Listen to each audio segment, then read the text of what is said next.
Entonces, mis hermanos, continuamos con la escuela dominical. Digamos que hoy estamos en la sexta lección de la misma. Recordemos el título: de la adoración religiosa y del día de reposo. Estamos entonces siguiendo lo que es unas enseñanzas sobre el capítulo 22 de nuestra confesión. ¿Y eso por qué? Recordemos, somos una iglesia confesional. ¿Qué quiere decir eso? Que nos suscribimos a una confesión de fe. ¿Qué es eso? Un documento escrito que tiene su bagaje o linaje histórico, en el cual creyentes desde la antigüedad plasmaron por escrito lo que ellos afirmaban que dice la Escritura. Y entonces para nosotros, hoy cristianos del siglo XXI, leemos esas confesiones de fe y decimos, mira, sí, es lo mismo que yo entiendo de la Escritura. Por lo tanto, la puedo tomar como ese documento que refleja fielmente lo que yo creo. Estamos situados en el capítulo 22 entonces, y la semana pasada estábamos hablando sobre el objeto de la adoración. Habíamos dicho entonces que el objeto de la adoración es el Dios Trino. Y eso referente a la temática particular que nos había introducido el capítulo 1, que era la adoración que es aceptable a Dios. Recordemos, en cuanto a la adoración, digamos que existen dos tipos: adoración que es aceptable a Dios y la adoración que no es aceptable a Dios. ¿Y qué es la diferencia en cuanto a la adoración que Dios acepta y la adoración que no acepta? Bueno, la diferencia es que la adoración aceptable a Dios es tal cual Él lo ha prescrito en la Escritura. Dios sabe cómo debe ser adorado y nos ha revelado cómo Él debe ser adorado. Por tanto, cualquier adoración o cualquier cosa que nosotros llamemos adoración que no se apegue a lo que Dios ha revelado expresamente en la Escritura, o por buena y necesaria consecuencia, llamémoslo así, no es esa adoración que Dios ha dicho me agrada. Un ejemplo que yo había dado el primer día es, supongamos que yo estoy de cumpleaños. No sé, y a mí me gusta mucho la temática del Señor de los Anillos, por ejemplo. Y yo le digo a mi esposa, mira, haceme una celebración con la temática del Señor de los Anillos. Y viene mi esposa con toda la buena intención, con todo el amor del mundo, y me hace una fiesta de Hello Kitty. Entonces, no es conforme a lo que yo le pedí, a pesar de que viene de una buena motivación de ella, no es algo que me va a agradar mucho. Algo así, digamos, se puede ver cómo es la adoración a Dios. Dios ha dicho cómo debe ser adorado, y entonces cualquier invención nuestra, aunque venga de un, veámoslo así, de un deseo sincero de hacer bien, de un deseo de expresar el amor a Dios, no va a ser recibido con agrado, porque Dios ha dicho cómo debe ser adorado. Ejemplos prácticos en la iglesia. Por eso nosotros no tenemos, lo he dicho muchas veces, por ejemplo, yo no sé cómo lo llaman, yo le digo unas personas, hombres, mujeres, bailando, moviendo, no sé cómo se llaman, trapos, le digo. Pero no tenemos eso, ¿por qué? Porque no tenemos un mandamiento expreso en la Escritura que nos diga pongan personas a bailar al frente donde se predica. Entonces, en cuanto a la adoración aceptable a Dios, lo que quiero que entendamos es lo que Dios ha dicho. Y empezamos a ver lo que llamamos esos ingredientes. ¿Qué es lo que entonces hace que la adoración sea aceptable? Número uno, la adoración aceptable es hecha al Dios Trino, no a otro. No tendrás dioses ajenos delante de mí, dice el primer mandamiento. Entonces la adoración, en el lenguaje de nuestra confesión decía, debe ser tributada, es decir, ofrecida al Padre, al Hijo y al Espíritu Santo. Y ahora, también tenemos una limitante, y es nuestra condición caída. El primer ingrediente es la adoración debe ser ofrecida al Dios verdadero. Amén. Ahora, debido a nuestra condición pecadora, la adoración ofrecida al Dios verdadero solo es aceptable cuando es por medio de un mediador, o en este caso del único mediador entre Dios y los hombres. ¿Quién? Jesucristo hombre, como lo dice Pablo, como lo dice Juan. ¿Por qué? Juan 14:6, Jesucristo dijo, yo soy el camino y la verdad y la vida, y nadie viene al Padre si no es por mí. ¿Qué es el punto? La adoración que llega al Padre, entonces debe pasar, veámoslo así, primero por ese túnel de Jesucristo. Esa es la única vía, el único camino que la adoración llega al Padre y la misma es aceptable.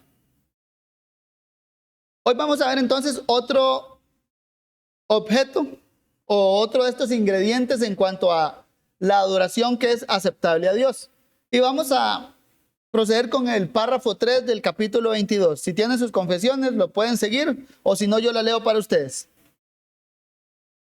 Párrafo 3, capítulo 22 dice: la oración con acción de gracias, al ser una parte especial de la adoración natural, Dios la demanda de todos los hombres, pero para que sea aceptada debe ser hecha en el nombre del Hijo por la ayuda del Espíritu conforme a su voluntad, con entendimiento, reverencia, humildad, fervor, fe, amor y perseverancia, y cuando se ora con otros debe hacerse en una lengua conocida. Entonces, ahora vamos a tratar este otro ingrediente que forma parte de esa adoración aceptable a Dios, y es la oración. Nuestra confesión aquí toca el tema de la oración con una temática o con una división muy similar al capítulo 1. Capítulo 1 era la adoración a la luz de ¿qué? De la revelación natural y de la revelación especial. Revelación natural, recordemos el concepto, la creación. La creación habla al hombre de que hay un Dios que debe ser adorado. La revelación especial nos dice cómo debe ser adorado. En cuanto a la oración, este párrafo lo estipula muy similar. La oración a la luz de la revelación natural y la oración a la luz de la revelación especial. Veamos entonces, primero, esta parte, la oración a la luz de la revelación general. Leo la primera parte del párrafo para usted. Dice: la oración con acción de gracias, al ser una parte especial de la adoración natural, Dios la demanda de todos los hombres. Similar, como dije entonces, al párrafo 1, el hombre con solo el hecho de contemplar la creación debería lógicamente invocar el nombre de Dios alabando su nombre. Es la idea de esto, de la oración con acción de gracias al ser una parte especial de la adoración natural. El punto es, Dios creó al hombre, veámoslo así, mis hermanos, religioso desde la raíz. Este término es otro que creo que en el cristianismo en general, mayormente en el cristianismo evangélico, como que los vacunan. ¿Por qué? Porque no, nosotros no tenemos una religión, sino una relación con Dios, y etcétera. Pero cuando uno va al Nuevo Testamento es sencillo lo que dice Santiago: la verdadera religión, y usa la palabra es. ¿Por qué? Porque los apóstoles no tenían miedo de decir que el cristianismo que ellos profesaban es una religión. Y no solo es una religión, sino que es la religión verdadera. ¿Por qué? Se adora al Dios verdadero por la mediación del Señor Jesucristo. Entonces,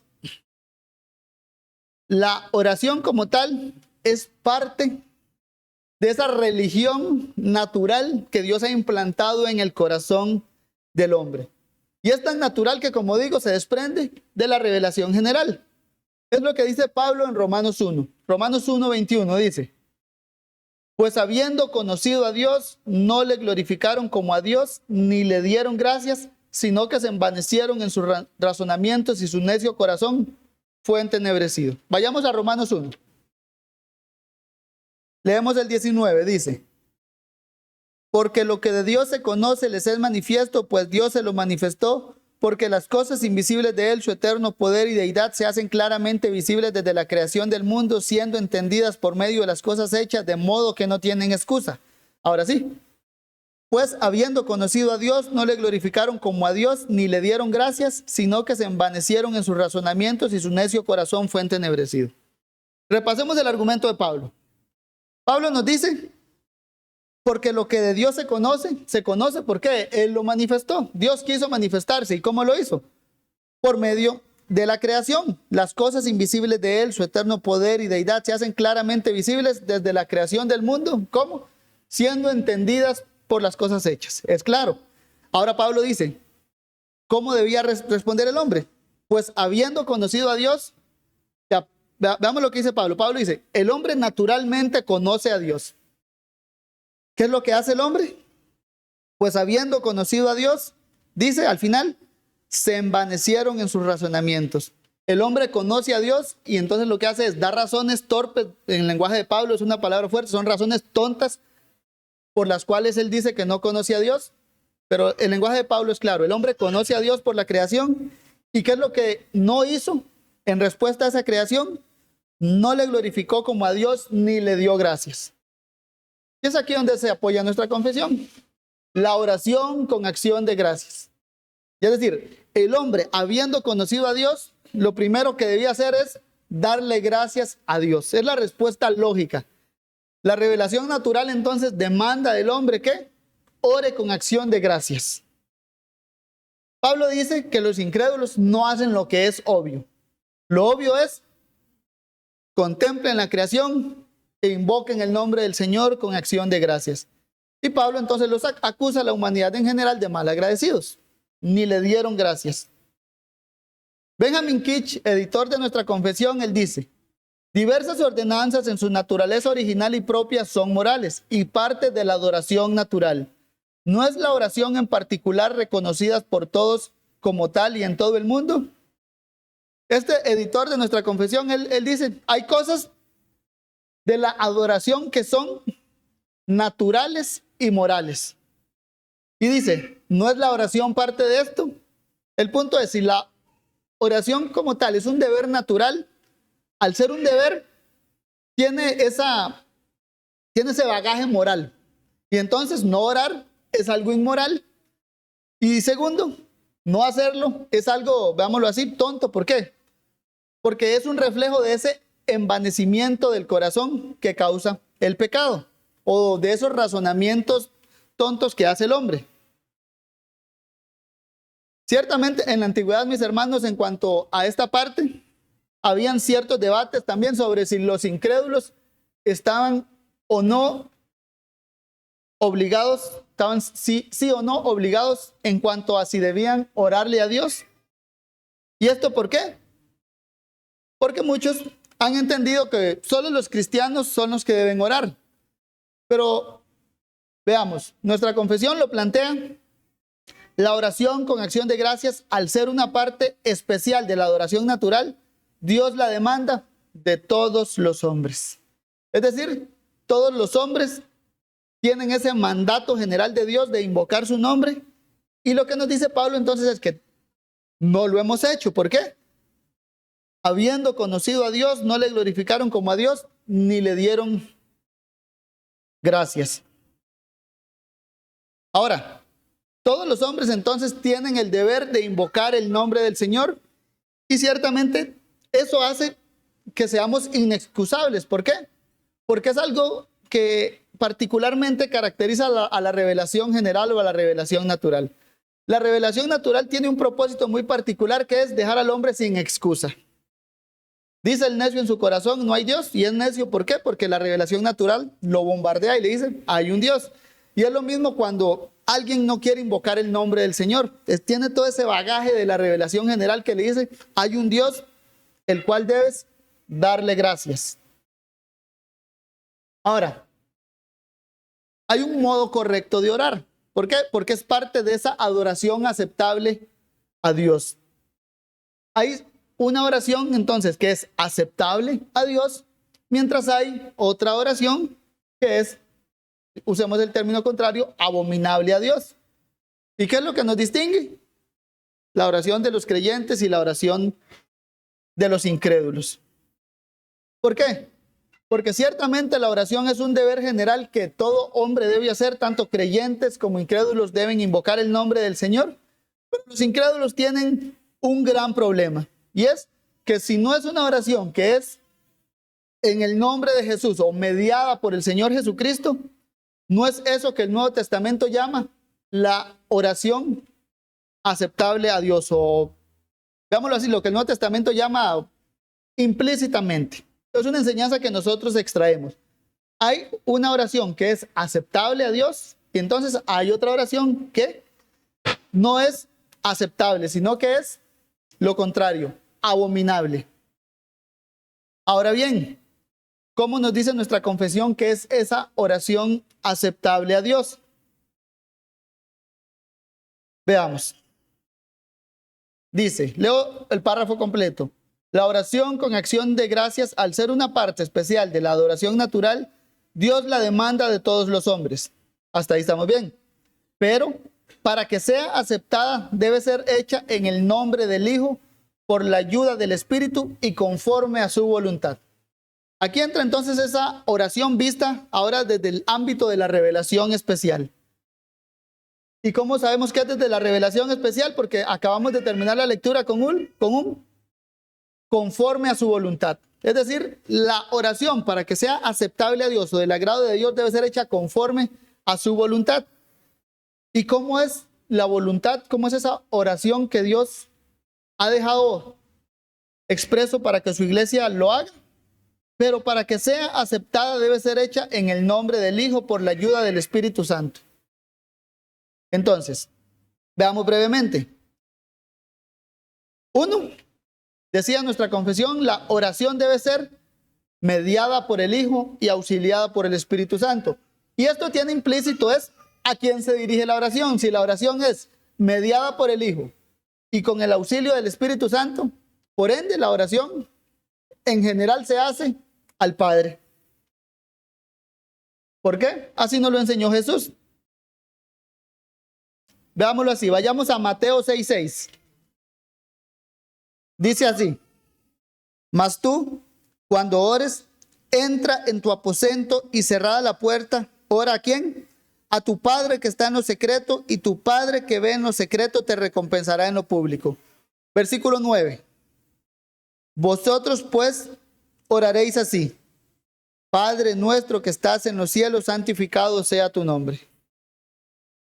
Entonces, Jesús aquí nos está enseñando primeramente que cuando nuestra confesión dice que la oración debe ser hecha en nombre del Hijo por la ayuda del Espíritu Santo conforme a su voluntad, ese que tiene una voluntad, es ese mismo que el Señor Jesucristo entonces nos enseña a dirigirnos como Padre. Ora a tu Padre que está en lo secreto, como empieza con la oración que el Señor le enseñó a sus discípulos, conocida como el Padre Nuestro. ¿Cómo empieza? Como dice el nombre. Padre nuestro que estás en los cielos. Jesús nos enseña entonces que de manera general la oración debe ir dirigida al Padre. A ese mismo que el Señor le decía, mas hágase tu voluntad, no como yo quiero. Ahora bien, si la oración está dirigida al Padre, la oración aceptable a Dios siempre está mediada por el Señor Jesucristo. Y nuestra confesión lo expresa así, pero para que sea aceptada debe ser hecha en el nombre del Hijo. Es decir, la oración debe ser hecha en el nombre de Jesús. Ciertamente Dios es omnisciente, Dios oye todas las oraciones del mundo que le hagan creyentes, que le hagan incrédulos, pero solo las peticiones de los cristianos son esas que son escuchadas con, veámoslo así, con esos oídos de gracia, con esos oídos de amor, o con esos oídos que el Padre escucha a sus hijos. Ciertamente los incrédulos pueden orar, pueden invocar el nombre del Señor, pero no le están orando a su Padre. Es la gran diferencia de tener a Jesucristo como mediador. Juan 16:23, vayamos a él. Dice así: en aquel día no me preguntaréis nada. De cierto os digo que todo cuanto pidiereis al Padre en mi nombre, os lo dará. Y siguiente: hasta ahora nada habéis pedido en mi nombre. Pedid y recibiréis para que vuestro gozo sea cumplido. Jesús aquí, veámoslo así, nos está dando la fórmula de la oración. ¿A quién pedimos? Al Padre. ¿En nombre de quién? En mi nombre, dice él. Entonces, la oración se dirige al Padre en nombre del Hijo. Hasta ahora nada habéis pedido en mi nombre. Pedid y recibiréis para que vuestro gozo sea cumplido. Entonces, el nombre de Jesús, mis hermanos, es ese que por su obra redentora nos ha dado libre acceso al Padre. Por eso el autor de Hebreos, ¿qué nos dice? Acercaos confiadamente, confiadamente, relación de padre a hijo. ¿A dónde? Al trono de la gracia, para que haya en gracia para el oportuno socorro. Ahora bien, esto del nombre de Jesús siempre es bueno aclararlo. ¿Por qué? Porque hay un malentendido también en el cristianismo contemporáneo que creo que no entienden la esencia de cuando se dice orar en el nombre de Jesús o hacer algo en el nombre de Jesús. Porque muchas personas creen que orar en el nombre de Jesús significa terminar literalmente cada oración con alguna frase textual en el nombre de Jesús, en el nombre del Hijo, etc.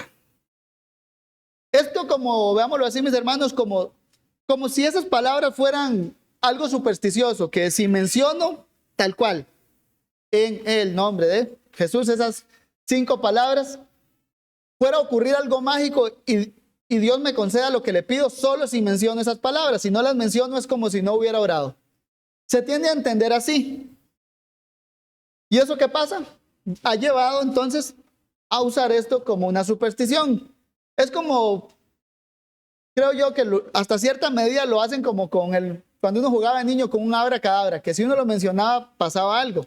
Algo así, el cristianismo en general entiende esto con el nombre de Jesús. Creen que solo mencionando esas palabras es que hay algo, wow, Dios me escucha o ocurre algo particular, y si no las menciono me siento mal porque Dios no me oye. Entonces, mencionar el nombre de Jesús como si fuera un amuleto, eso no es lo que significa orar en el nombre del Señor. O como si por mencionarla ya consiguiéramos lo que queremos, pero no es así. Orar en el nombre de Jesús, entendámoslo entonces, mis hermanos, ¿cómo? Es que tenemos su aprobación o que Jesús nos ha autorizado para entrar en la presencia del Padre. Eso es orar en el nombre de Jesús. Y esto es una gracia que los cristianos hemos recibido de parte del Padre. No depende entonces de las obras, del hablar. No depende de si repetimos o no la frase en el nombre de Jesús, sino que depende, usando el lenguaje del apóstol Pablo, de estar en Cristo. La imagen muy similar es la que se ve en el Antiguo Testamento cuando Salomón consagra el templo. Y una de las cosas que Salomón pide es que cuando los creyentes oraban en el templo, iban a ser escuchados por Dios. O si no, ellos oraban, aunque sea si estaban de lejos, cuando estaban en Babilonia, ¿qué hacían? Ponían su mirada en dirección a donde en la antigüedad estaba el templo. Porque ellos entendían que en ese lugar era donde estaba la presencia de Dios y por ende es ahí donde Dios se ha manifestado. Ahora nosotros como pueblo del nuevo pacto no debemos estar en el templo, sino que ya por la obra redentora de Cristo estamos en Él, estamos en Cristo. Y al estar en Él es que tenemos ese libre acceso al Padre. Nuestras oraciones entonces suben al trono de Dios. ¿Por qué? Porque estamos en Él. Ya el nombre de Jesús está impregnado en nosotros. Veámoslo así. Ya Jesús nos ha abierto las puertas. Estamos autorizados por Jesús. ¿Para qué? Para entrar en el cielo. Y por ende, los cristianos, veámoslo así, por defecto oran en el nombre de Jesús, aunque no mencionen las palabras como tal. Esto era lo mismo que se entendía en la antigüedad. ¿Por qué? Ir en el nombre de alguien era sencillamente tengo la autoridad de esa persona para hacer lo que me encomendó. Si oramos en el nombre de Jesús es porque tenemos la autoridad que Jesús nos ha dado para orar, para ir a la presencia del Padre. Hechos 4:7, por ejemplo, nos dice: y poniéndoles en medio les preguntaron con qué potestad o en qué nombre habéis hecho esto. Veamos cómo aquí cuando interrogaron a los apóstoles, cuando sanaron a un cojo, le preguntan con qué potestad o en qué nombre. Decir en el nombre de es en la potestad de. Reforzando esto, mis hermanos, en la antigüedad los creyentes, veamos cómo expresaban esto mismo. Cito el Catecismo Mayor de Westminster, pregunta 180, que dice: ¿qué significa orar en el nombre de Cristo? Orar en el nombre de Cristo significa en obediencia a su mandato y confiando en sus promesas, implorar por misericordia en base a sus méritos, no por hacer una simple mención de su nombre, sino más bien obteniendo de Cristo y su mediación nuestro estímulo, nuestra fuerza, nuestra fortaleza y esperanza para orar. Veamos aquí. En la época entonces, por reforma protestante, los teólogos evangélicos de la época, ¿qué hicieron? plasmaron el entendimiento de la oración en el Catecismo Mayor de Westminster. Y ellos aquí como que ya luchaban con eso de repetir el nombre del Señor vanamente. Entonces ellos dicen, ¿qué significaba orar en el nombre de Cristo? Y ellos en la negativa dicen, no por hacer una simple mención de su nombre, sino más bien obteniendo de Cristo y su mediación nuestro estímulo, nuestra fuerza, nuestra fortaleza y esperanza para orar.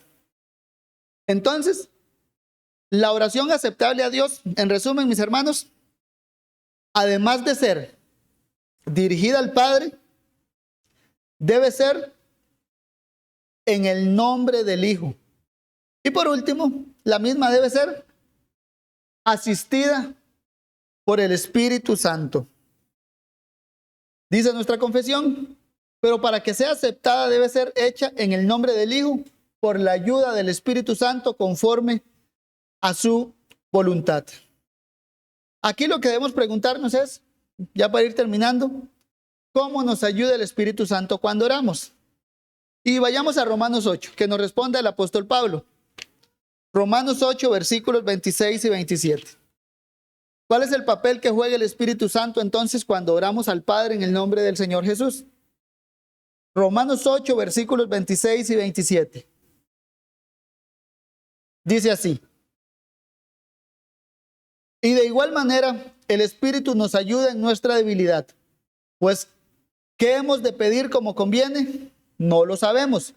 Pero el Espíritu mismo intercede por nosotros con gemidos indecibles, mas el que escudriña los corazones sabe cuál es la intención del Espíritu, porque conforme a la voluntad de Dios intercede por los santos. Pablo nos dice, ¿sabemos orar? No. Es lo que nos dice el apóstol Pablo. ¿Hemos de pedir como conviene? No lo sabemos. Entonces, viene de esos peros buenos. Pero el Espíritu Santo intercede por nosotros con gemidos indecibles. Veámoslo así, mis hermanos. En cuanto a la oración, somos tan débiles, somos tan torpes que no sabemos cómo orar. El pecado nos ha manchado, tanto ha roto nuestra comunión con Dios, que necesitamos, un mediador que nos lleve al trono de Dios. ¿Quién lo hace? El Señor Jesucristo. Ahora tenemos ese mediador, libre acceso al trono de la gracia. En el nombre de Jesús andamos por los pasillos del cielo y nos escuchan. ¿Y qué pasa? No sabemos cómo pedir. Ya tenemos el libre acceso a Dios. ¿Cómo oro? No sabemos qué hacer. Y entonces, veámoslo así, en el lenguaje de Pablo nos dan otro mediador que esté dentro de nosotros. ¿Para qué? Para que nos ayude a orar. Pues hemos de pedir como conviene, no lo sabemos, pero el Espíritu intercede por nosotros con gemidos indecibles. Nuestra situación es tan crítica que el Espíritu Santo lo que hace es gime por nosotros. Ya no es que quedito, tranquilo, ya cuando alguien gime es una congoja de dolor. Ya nuestra situación es tan crítica que necesitamos un mediador que nos lleve al Padre, un mediador dentro de nosotros, y ese mediador dentro de nosotros, yo me lo imagino, ve la cosa terrible y gime con gemidos indecibles para que podamos orar al Padre. Y para terminar, mis hermanos, cito nuevamente el Catecismo Mayor de Westminster, que también nos ayuda en cómo entender esto. Pregunta 182, dicen, ¿cómo nos ayuda a orar el Espíritu Santo? No sabiendo nosotros cómo orar, el Espíritu Santo entonces nos ayuda a nuestras debilidades, capacitándonos para entender tanto por qué, en quién y cómo debe hacerse la oración, y obrando y vivificando nuestros corazones, aunque no en la misma medida en todas las personas ni en todo tiempo. La percepción, el sentimiento y aquellas gracias que son requisitos para el correcto cumplimiento del deber de orar. Entonces, sin el Espíritu Santo sencillamente no vamos a poder orar. ¿Por qué? No sabemos cómo orar. No sabemos pedir como conviene, sino necesitamos ese que esté dentro de nosotros, que nos avive dentro de nosotros, que nos entienda a tener esa percepción de la santidad de Dios, el sentimiento correcto de acercarnos a Dios. ¿Para qué? Para que la gracia de Dios esté con nosotros.